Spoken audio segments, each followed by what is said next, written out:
Everyone told me I was crazy when I quit my job, and now they want to know my secret.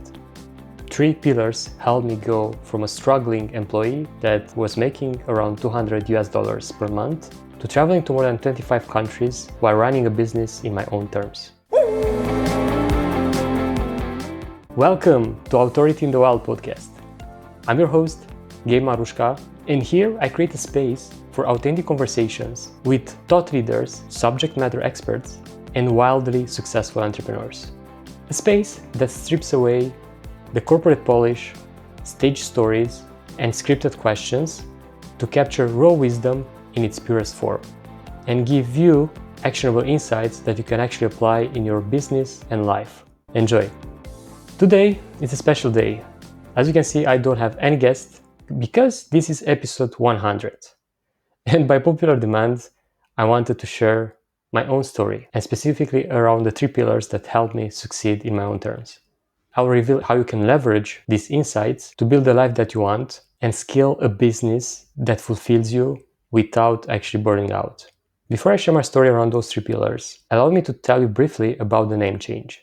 If you're a frequent listener, you know that this podcast was previously called the Nomad Solopreneur Show, and now it became Authority in the Wild. As you heard from the intro, my goal is to create this space of authentic conversations that doesn't follow any scripted narrative or portrait the guests that I have in their ideal state, rather than making them human so you can not only resonate better with them, but to see that everyone that made it, it's having at the end of the day the same struggles and problems that everyone has. And most importantly, we cover topics like business know-how, sales and marketing, technology and automation, AI, lifestyle design. I'll try to bring in people that actually build a business around their life, not the other way around. In order to have true freedom in your life, you don't want to switch from an 8-hour day job to a 12-hour day business. And that's not all. I will also share with you brief solo episodes around 10 minutes, 15 minutes max, in which I will cover a specific topic that will help you scale your business in a sustainable way without burning out or being stuck in execution. Topics like systematization, bridging the gap between technology and strategy, lifestyle design, and all in between. Now let's get back to where it all started. I remember vividly that it was a hot summer day back in my home country of Romania, in which I had to go to my full-time job, even so I had a football accident.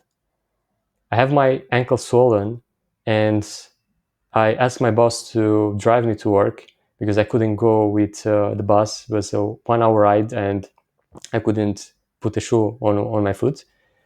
And I was sitting in an office that was somewhere behind in the building and sticking my leg into a bucket of ice to help the swelling go away. And I was thinking what I'm doing here. Like I have almost zero control over my life. I'm making around $200 per month in the city that I used to live that barely covered rent back then. And I was feeling trapped. That situation led me to reach out to an old colleague from the university years. And I write him on Yahoo Messenger. Some of you might remember the old Yahoo Messenger, which was a messaging platform. And I reached out to him to ask him how is business, because he started his own business. He invited me actually to partner with him when I was back in uni. But I was busy. I was having a full-time job, making experience as a salesperson. And even that experience was invaluable. Still to this day, I try to think what and how my life will look like if I will accept that partnership. Still, I don't regret any decision that I make because every single decision led to something. But most importantly, the relationship that I built with that person during the university years helped me reach out to him and him helping me without basically asking anything in return. And I'll be forever grateful for that. And that's actually the first pillar and the first thing that I want to share with you, building relationships. Because we live in a world in which we are, at the end of the day, we are social animals. And if you isolate ourselves and if you don't act in a way that you're integrating in society, but in our own terms, because we don't have to follow the narrative or the things that society push us to do, but attracting our own tribe, the people that we think like and act in a way that we resonate with, they have the same vision and so on. Without that, it's very hard to succeed in business. And that relationship that I built with him created a foundation that helped bring that relationship to the next level. He basically teach me everything he knew about building an online business. And with that knowledge, I went online, and while having my full-time job, I started building on the side. I learned how to create websites and how to drive traffic to them and build a niche website to which I drive traffic and start winning money from AdSense. I still have now, and I'll put here somewhere, the first dollar that I made from that business. I remember depositing that check because back then AdSense was paid through checks. I had no idea even how to do that because back in Romania is not a standard practice. And I remember getting that first US dollars, and they were like 40 something or something like that. From those $40, I keep and I put the date on it on this $1 to always remember where I started. And that lesson of building relationships stayed with me forever because in every endeavor that I did and in every conversation, I made sure that I do my best to give first before asking anything in return. Either if that's time, attention, or helping with something that I know, I always start with that mindset. Without giving, it's very hard at any given moment when you might have a need to ask something in return. And once that business was up and running, I switched jobs and finally I was paid my worth at my last job that I had and continued to work my business after work. The problem was that I overworked myself.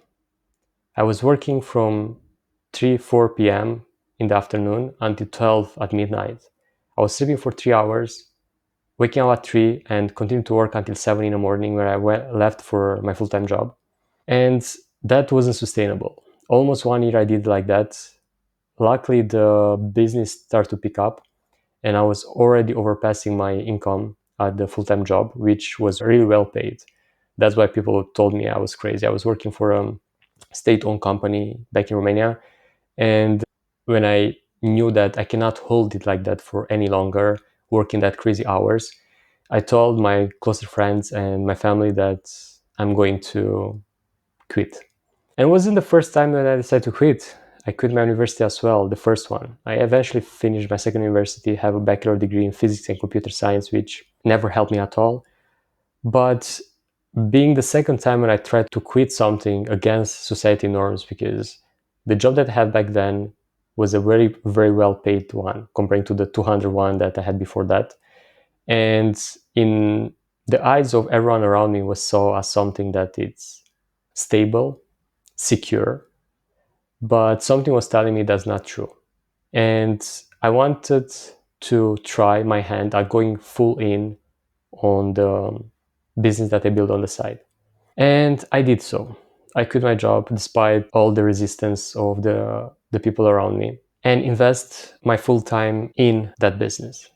And of course, it paid dividends. The business grew very, very fast. And I was able to achieve what society calls success, buying an apartment, living in a big city, and having a social life, going out very often. I was traveling 3-4 times a year abroad. Even so, my first travel abroad was at 25 years old because before then, I couldn't afford it. And everything looked perfect, but I was still a newbie in business. And the first time that I had to adapt hit me. After I bought my apartment, I was basically almost without money, but I knew that I have the income from the business.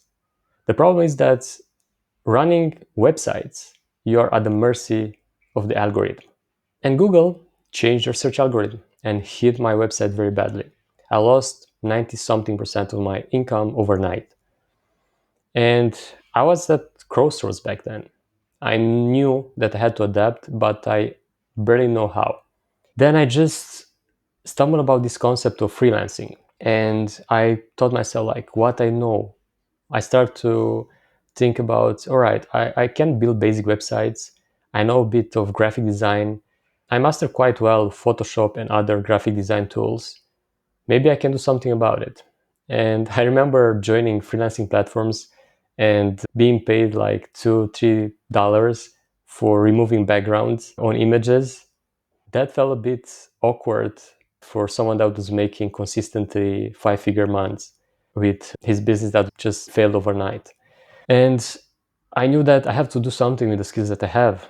I knew sales, so I basically knew how to sell myself.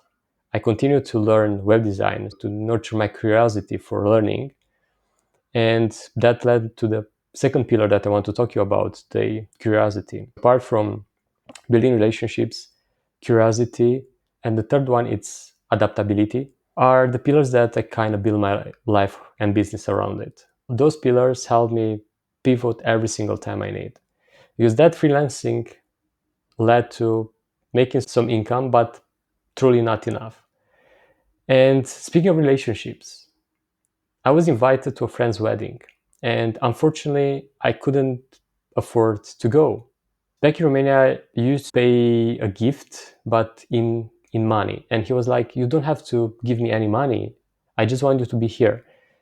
And I didn't feel comfortable doing so. So what I told him that I can come at his engagement celebration to take pictures because I was passionate about photography and his photographer couldn't come. So I did that. And at that party, I sit at the same table with an old friend. And that old friend was so excited to meet and about the perspective of partying together at the wedding. And I had no idea how to tell him that because I feel like a failure that I failed my business. I had no idea how to tell him, I'm not going to come.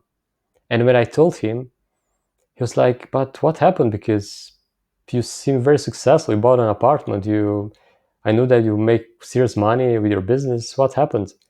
And when I shared with him, he was like, "But you still know how to build websites, right?"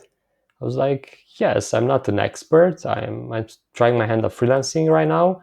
And he told me that he works for a SEO agency and they're searching for a web designer to take over the web design work because them being specialized in web design.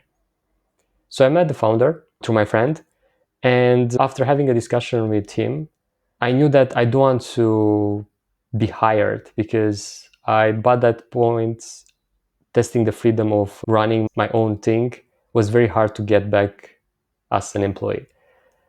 So I did a partnership with that individual in which I was building the website for them and the website that I built to be in my portfolio. And he agreed, and that's how I built real life experience with basically back then the biggest SEO agency in Romania to see how a business is run, how to talk face to face with clients in that industry because I had the client experience from sales, but I didn't have the experience of selling my own stuff. And I started taking over the meetings. My business partner didn't come to the meetings anymore, and that helped to control the discussion and control the sales and learn more about that. And I built my portfolio like that and slowly start to get bigger and better clients on the freelancing platforms until I realized that I'm undercharging massively since I was focusing only on Romanian market. So I went a step further and start to search for clients abroad and did my own research and noticed how big was the difference. Still, the transition wasn't without struggle. I encountered the objection that I'm too expensive for an Eastern European country. And if you live anywhere else than the Western worlds, like West Europe or North America, you probably encountered this objection if you were at some point a freelancer or a solo contractor. And back then, I didn't even know how to react to that until I learned that if you're good at what you do, if you bring results to individuals, you're able to charge your worth based on the value you provide and the results basically that you bring for your clients. It took time. I still remember my first website project on Upwork. I remember the $98 project that I had for a website. And to put that into perspective now, for basic websites, because I productize my business when it comes to the web design part, we charge 5,000 for a 5-day website in which you know exactly what you get, and it's based on a pre-made structure. And for a custom website, it's more than 15,000 US dollars. To put that into perspective, it's a huge leap, but it took me a lot of years. So all this, the things that I share with you happened about 10 years ago. Since then, I went from that struggling freelancer to adapt further and to start to run my own thing as a business. Because that partnership with the SEO agency collapsed at one point.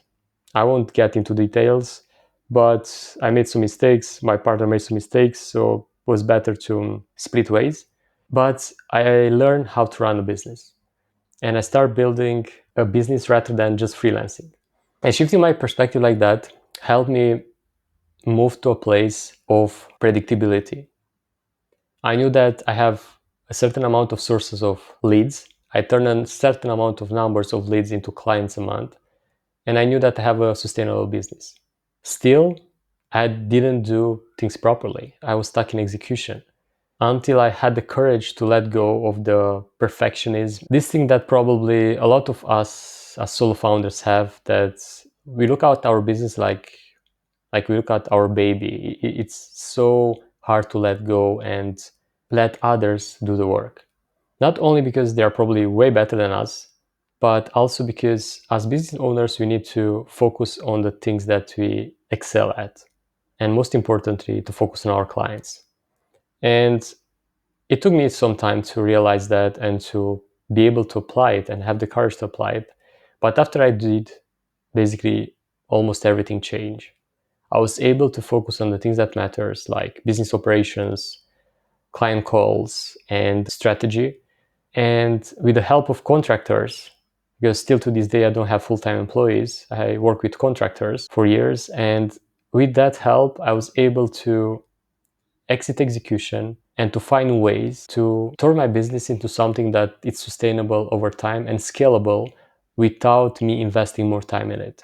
And that's how I stumble upon productization, in which you basically offer a service, which can be an execution service like web design that I share with you, or something like coaching, consulting, and you turn that into a repeatable process for a fixed price, fixed delivery time, and fixed deliverables. And while at first glance might seem limiting from the client perspective, it's actually very helpful because the client know exactly how to budget, he know exactly what they get and in how much time. And of course, you are flexible in the sense that you can have that offer and add things to it, like add-ons or things that can help the client further, or a retainer that can help the clients over time, and so on. I won't get now into details, but some of the solo episodes that I will make will be around these topics. Before arriving at that stage of productizing my business, I was working from my apartment in Romania every single day. It was lonely, to say at least. And I met these clients that were working from different co-working spaces around the world. They were living a nomadic lifestyle that sparked the idea in me that since I can work from my laptop, why I don't try that myself? And I start to ask questions. I start to search online to see how that is possible. But it took me over 1 year to have the courage to do so. I start small. I was working from the co-working spaces and coffee places in my city. And then I took a 7-day trip to Cyprus to try how it is. And that trip was at the end of November, when in Romania it's extremely cold. And doing that trip, I say to myself, like, why I'm still trapped back in the cold of Romania, which for 6 months a year, it's gray skies and not that comfortable when it comes to temperatures. But in the other sense, it's a beautiful country, and especially in the summer. And for those who enjoy cold and winter, we have amazing ski destination in Romania. But simply the weather wasn't for me. I need something else, not just from the perspective of enjoying, myself and being able to live without the stress of the cold. And why stress? Because I have a health conditions that doesn't really play nice with cold weather. And those two together, since they didn't play that well, and that week in Cyprus that was warm and nice, helped me realize that, oh, I probably can do this. Even that week wasn't that smooth sailing, it was a struggle to find good Wi-Fi connection back then. Still, I test that feeling and I enjoy it. I even stayed those 7 days into a hostel to see how is the experience of interacting with other nomads. And even that I didn't see myself living in hostels, I knew that feeling of community, feeling of people that share their own stories and stuff will help me in the long run. So I went back to Romania and I put my apartment for sale. Why that drastic decision? Because I knew almost certain that I won't be back in Romania to live there because of the weather. And I didn't want something to hold me back and have that safe place to come back to in case something goes wrong. So I went basically all in. I purchased a one-way ticket to Asia with the final destination of Indonesia, more precisely Bali, where I attended a 3 weeks getaway for entrepreneurs, which basically changed my life, I will say.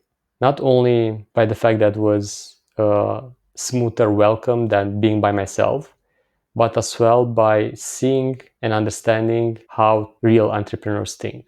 And all that experience started in March 2019. Almost 6 years ago, started my Nomad journey that is still continuing. Probably won't continue forever because it's getting tiring after a certain time. It's another reason why I changed the brand name, because I'm looking in the future and I know that I won't do this forever, being a nomad. Still, that nomad identity will always be part of me. And mostly because I learned so much in these 6 years, from being adaptable to the environment that I live in, to building relationships on the road, which is even harder than in other circumstances, to learning from the stories of others. And basically, these stories led to this podcast. It was around September, I think, of 2022 when a video became really popular when it comes to social media. And I knew that in order to have different and multiple lead generation sources and to be trustworthy, I need to put myself on camera. Even that, I didn't feel comfortable, and I'm still not. I'm still learning. It feels weird to look at a dark dot there talking to it, but I know that behind it are you, the listeners, or the ones that is watching, and getting something out of this. So I took the leap to hire help, and shout out to Dalton Danks that helped me with this, to be able to talk in front of the camera, to be more comfortable, and so on. And that led to the next step, where I was on this hiking trip in the jungles of Thailand, and I met who was a life coach at 21 years old. I was so impressed by him. I know you might think otherwise, like, how can a 21-year person coach others about life? Well, that individual went from struggling with public anxiety to living around the world. And he was vlogging with so much confidence. And while hiking, I asked him, like, how did you learn this? To be so confident on camera with so many people around you, because we gathered a group of nomads and he feels so comfortable. And he was like, I was never like this, but daily practice and I challenged myself to make a video every single day helped me achieve this level of comfort. And we were hiking barefoot through a riverbed to arrive at the waterfall. And he invited me to an Instagram live on his Instagram channel. First, I said, no way. Like, I'm too uncomfortable to do that. He insisted and he said, like, I don't have a lot of followers. Probably no one will really watch it. And eventually said yes. I joined that Instagram live at the end of 2022. And I enjoyed it. Truly enjoyed it. 1 hour of conversation with someone that I was on the same page in terms of vision and values. And I told myself, I see myself doing this every single week, how I can make it happen. So that's how the idea started and led to this path of learning in just 2 weeks everything I could about podcasting. And I took the leap to invite my hero and my mentor that he didn't even knew that he mentored me for years, Chris Do from the future, from whom I learned so many things when it comes to business, creativity, and selling as a creative. And he said yes, even that we never spoke before. I share my goal that I have with the podcast and how and why he will be a good fit for it. And he said yes. In that moment, I knew that this podcast will be something that I'll do for a long time. Even so, in my wildest dream, I didn't imagine that I will arrive at 100 episodes, rebrand it, and still enjoying it. Of course, not everything that goes into building and launching and running a podcast I enjoy. And that's the secret basically of business. Don't do everything. Stay to your area of expertise of the things that you enjoy. Like in my case are the interviews, the chance to talk and get the insights from people that walk the talk, that are actually sharing with us the wisdom and the learnings they had along the way so we can leverage those in our own business and life. I start to meet amazing individuals through the podcast, got amazing messages, and I have to thank you, the listeners, for this.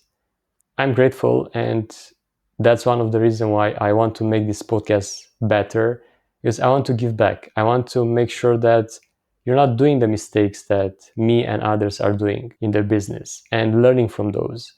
And use your own creative thinking and critical thinking to take that and apply in your own way. So hopefully my mission will help you succeed in business and life, and you'll come along the way by subscribing or following this podcast, depending where you're listening to. Because at the end of the day, there is no other way for people that are tuning in and searching for new podcasts to find it. So if you find any value from it, either from the previous episodes or from this short story of mine that I share with you, please do me a huge favor and hit that like and subscribe button. And drop me a comment. Tell me from where you're listening from. Or send me a message. I'm available on LinkedIn, mostly Instagram, and so on. So I'd love to hear from you. And to conclude, I'd like to remind you the pillars that helped me arrive where I am right now.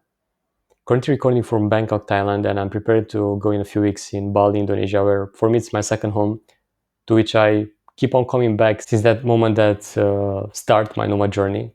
Those are relationship building, curiosity, and adaptability. If you have this and if you build these skills, you're pretty much settled when it comes to business, because you can have your network of people that you surround yourself with that can support you at any time. If you're a curious learner, you can adapt to any change that is happening. Look at where we are now with AI. It's a place curious people will thrive, and those that are reluctant to use this technology, of course, in an ethical and sustainable way, will probably overpass all the others. So stay curious, stay adaptable, and build those relationships. And why not start with me? Send me a message, send me a connection request on LinkedIn. Don't be a stranger. Get in touch and let's start the conversation. Thank you so much for listening. And before you go, make sure to check this episode with Chris Do. I bet you'll love it. Until next one, pura vida.